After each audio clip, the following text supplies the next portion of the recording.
On episode 31 of Chit Chat, we talk about the great designers that make the games we love and the artists that make them look so pretty. Join us as we cruise through the top names on our list and search for that elusive game that's the best of both worlds. Welcome back to Chit Chat. This is episode 31, and today we are going to talk about fantastic designers and artists. Yeah, and where to find them. That's Ryan's joke, not mine, Wah, wah. unless you like it. But before we get to that discussion, we are going to talk about the winners from last week's episode. All right, so congratulations to Jack Reese. You've won Herbaceous and Sunset Over Water from Pencil First Games. Contact us at manvsmeeple@gmail.com. This week, we're giving away Founders of Gloomhaven from Cephalofair. Yeah, you may have heard of it. Yeah. So yeah, comment below and for a chance to win that. But our discussion this week, like I said at the top, is going to be about designers, game designers, and artists. We haven't talked about these guys and gals at all yet on Chit Chat, and it's something we always talk about amongst ourselves, like who do we like, what designers are on the rise, some of our classic favorites. So we don't have a ton of structure to this one. We're just going to sort of talk about a lot of the designers and artists in the industry today. We could talk for hours about a variety of different designers. There's designers who've been in the industry for 20, 30 years, and then there's people who are just now getting in with things like Kickstarter who have had really, really good hits. So I personally am going to focus on the ones who I know that every time they announce something from these people, that I immediately, my head goes up and I perk up. I'm like, I have to check this out more. And it's more than likely something I'll buy from them. They just have a really good pedigree of games behind them. Ones that have established reputation in your head anyway, Yes, for sure. yes. Yeah, that's kind of how I approached my notes as well, as sort of like what I regard as sort of the classics, the staples of the industry, at least for me anyway. See, I did it a little differently because I figured you guys would talk about that. More so like people that I feel like in the industry now are just pushing it forward into new and exciting places. Did you put yourself on the list, Ryan? I did put myself on the list. No, I didn't put myself on the list. No, but let's get started. Who wants to start? I'll go. I'll start with probably my favorite designer, and that's Uwe Rosenberg, for a variety of reasons. One, because he consistently brings out titles that appeal to me. All of his games, or a majority of his games, especially games like Agricola, Le Havre, Feast for Odin, have a huge amount of replayability in them. And with all the decks that are introduced each time that you play, you could literally play it dozens and dozens and dozens of times and have a completely different experience with the game. Not only that, but I love the style of his games. I love that they're heavy Euro games. They're mostly worker placement games, which all those things fall into my wheelhouse. But also the rule sets for all of his games. He typically contributes to writing his own rules. And that's mostly a no-no for people, because once you're so in line with, you know the game, and it's really hard to put that onto paper. He does a really good job of translating his rules onto paper and then making it fun at the same time. Those little speech bubbles inside. Yeah, those speech bubbles are great. We've talked about this before. Big no-no is to weave humor into the rules. But to have them as sidebars is fantastic, especially if it's actually funny. Yeah. So Rosenberg is probably still remains my favorite designer of all time.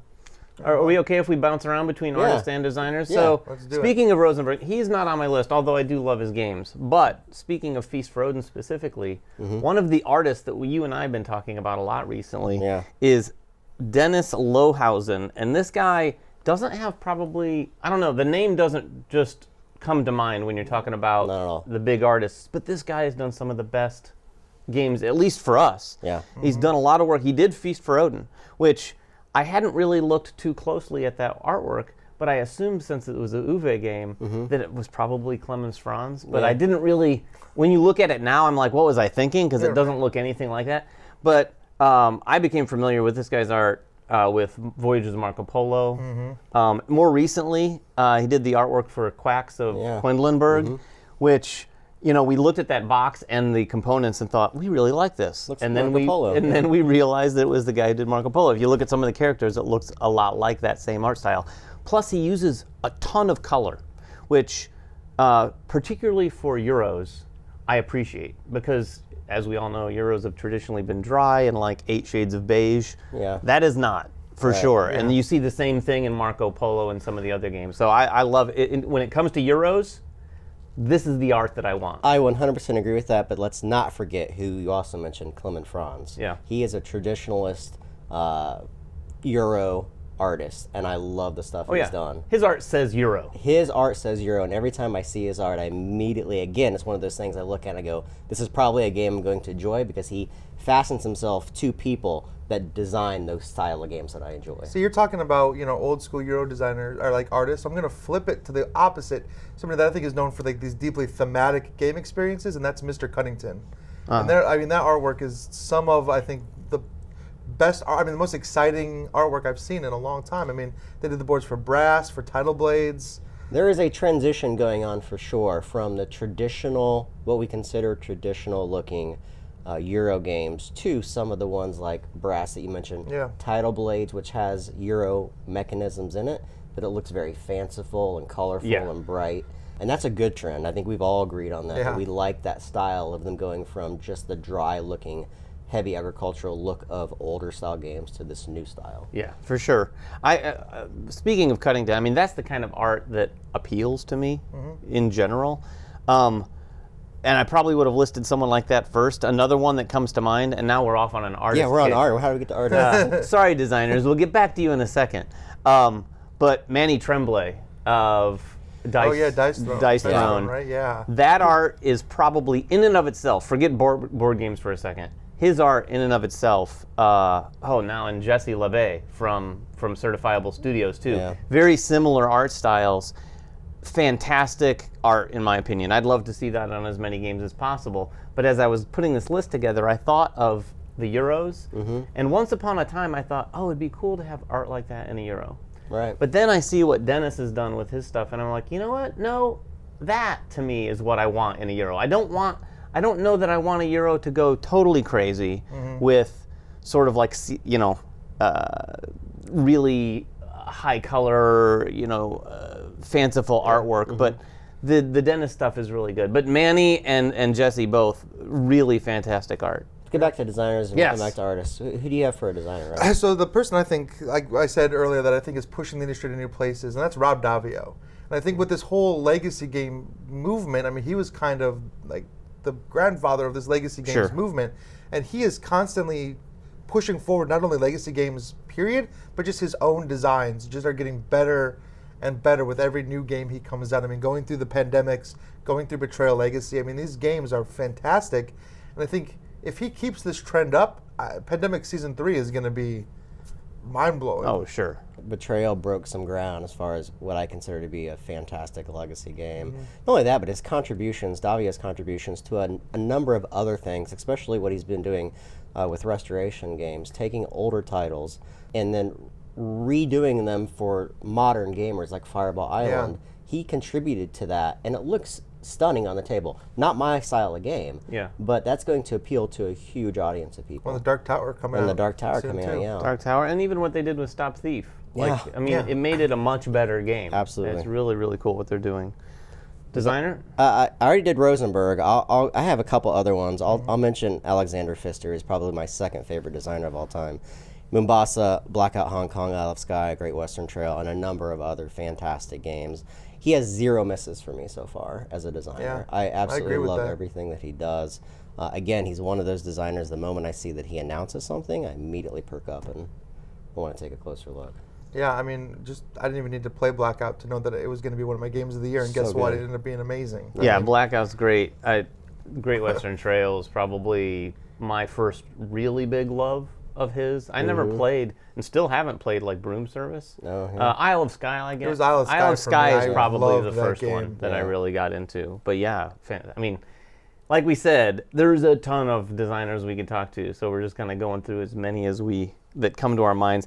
Two, and I hate to group these two together, but just for the sake of time, Stefan Feld, probably my favorite designer. I like all of his games. I love what he does, kind of in a Nouveau way, but he does things that are very different at times. If you look at something like Castles of Burgundy and Carpe Diem, or even Oracle of Delphi, which is not probably one of his more popular games, they're all very different in many ways, but oftentimes have that DNA of Stefan Feld, where you're doing a mechanic and you're like, this reminds me of, it's because it's Stefan Feld, even though the games play very differently.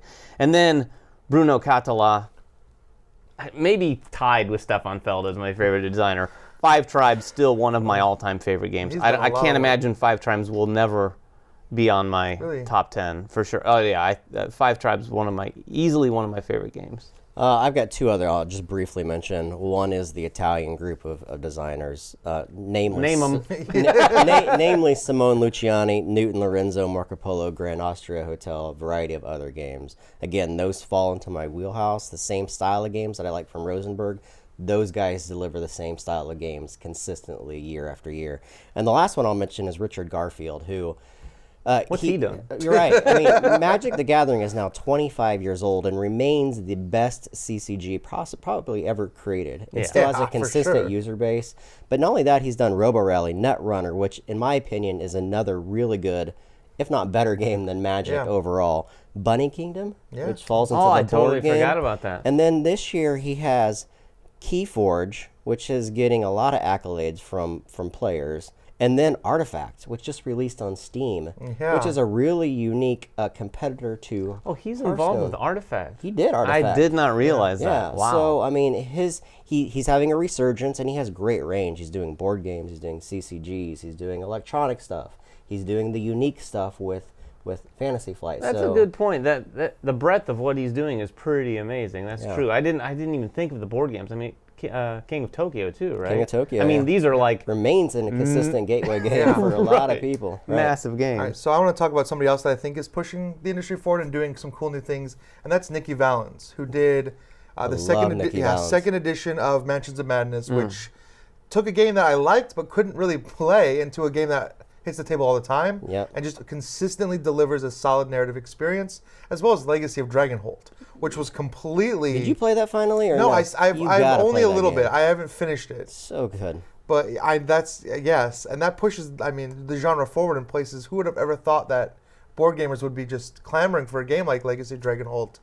And I cannot wait to see what she does next. I mean, she's a fantastic designer, for sure. I haven't played either of those. So and the new Arkham Horror, she did that as well. I did play a little Mansions, but not much. Oh, you need to play more Mansions. Yeah. That game is so good. Do you guys have any more designers? I'm going to go over to artists. No, I want to double down on the Italian group. Yeah, me as well, because they're some of the best group designers. Of all of those Euros that are coming out these days, like even Stefan Feld, sometimes some of his games don't hit with me as much as other ones. Bruno, the same thing, because Bruno puts out so many different games, and he's also co-designing so many games, but I love a lot of them. But that Italian group, almost every single game that some combination of those guys put out is one of our favorite games those years. Coimbra this year, and Newton also. I mean, and Tassini works with them a lot, and he did Teotihuacan this year. Right. Which is another, I mean, these games are consistently top 10. And this is not to belittle any other designers. There's a whole breadth of designers we're going to talk about. Eric Lang's. Oh, yeah. I mean, everything Eric Lang does is gold, basically. Yeah. And there's a lot of different designers out there. These are the ones that just speak to us intricately. So, going into talented artists, I'm going to start off with Ryan Lockett.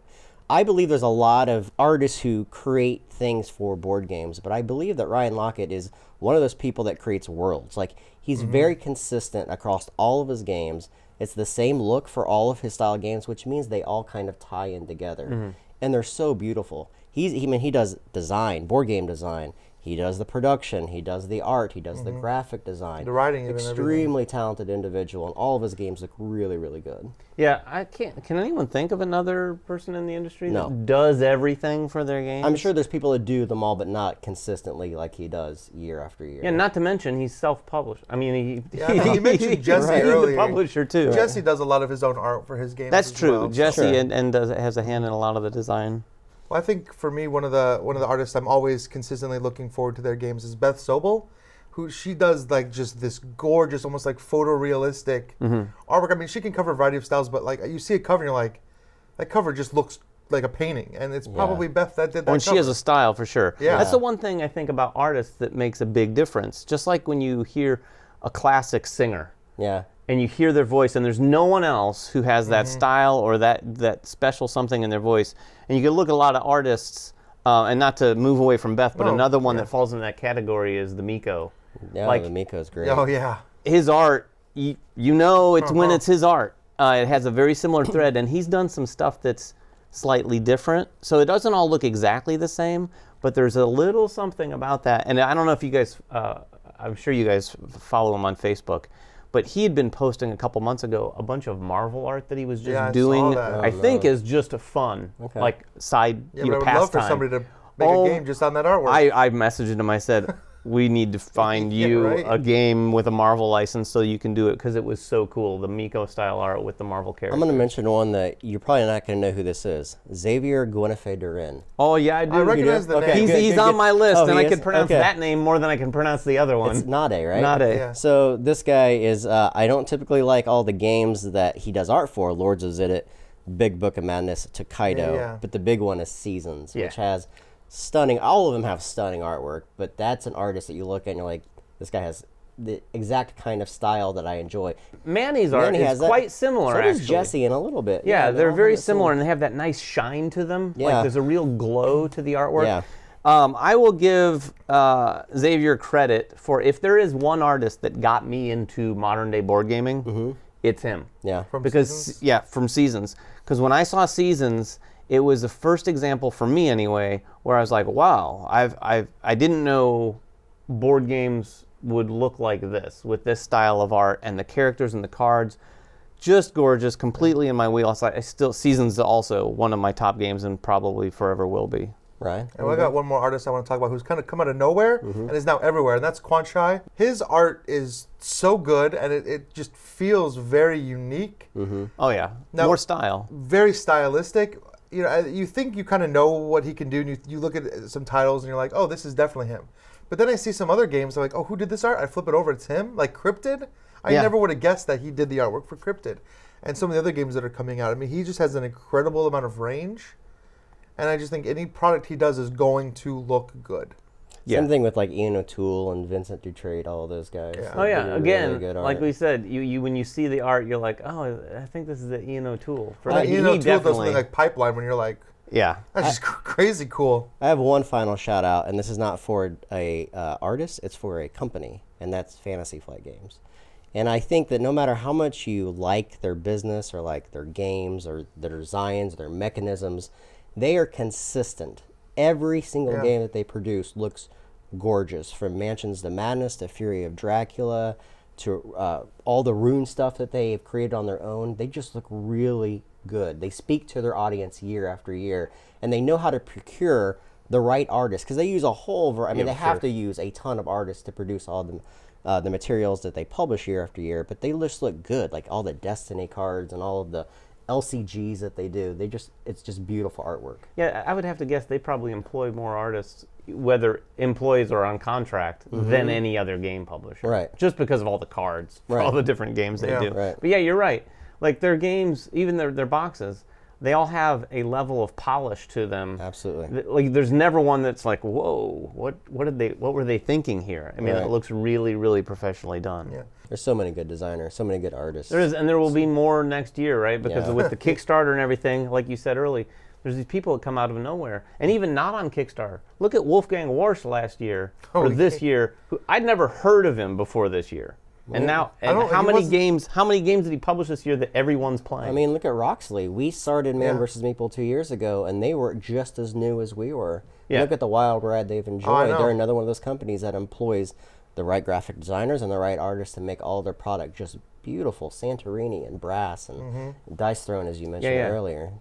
Well, that's it for episode 31. If you have a favorite designer or a favorite artist, share it in the comments below. We didn't mean to gloss over anyone. There is just a massive amount of artists and designers that we needed to go through.